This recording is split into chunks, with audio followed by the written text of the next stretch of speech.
અધિકારીઓને અને ખાસ કરીને અમારા મુખ્યમંત્રીશ્રીનો આભાર માનું છું કે જે રજૂઆતો અમે કરી હતી એની કામગીરી હાથ પર લેવામાં આવી છે અને ટૂંક સમયમાં તેન તળાવમાં પાણી ભરવાની જે વાત છે એ પાણી પણ ભરાશે અને એનું બ્યુટિફિકેશનની પણ અમે જે વાત કરી છે એની કામગીરી પણ ચાલુ કરવામાં આવશે.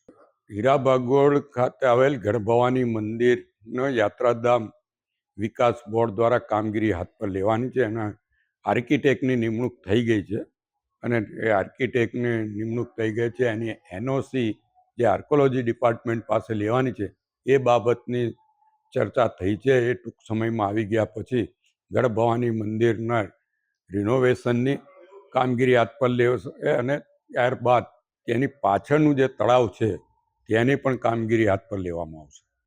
સિતરાઈ તળાવની કામગીરી ચાલી રહી છે. 3 કરોડ જેવી રકમ સરકાર તરફથી આપવામાં આવી છે અને ટૂંક સમયમાં ત્યાં બીજા પણ ફેરફારો કરીને ત્યાં લોકોને ફરવા માટેની સગવડ થાય એવું આયોજન ત્યાં કરવામાં આવી રહ્યું છે. એ નગરપાલિકા દ્વારા એની પર સુપરવિઝન કરવામાં આવે છે. ટૂંક સમયમાં એ કામગીરી પૂર્ણ પણ થશે અને એનું લોકાર્પણ પણ કરવામાં આવશે. જે વિકાસના કામો હોય એ ડીલે થતા હતા, અટકી રહ્યા, એટલે જે રજૂઆતો થઈ હોય એ ઘણા સમયથી એ ડીલે કામો થતા હતા, એટલા માટે અમે રજૂઆત કરી હતી.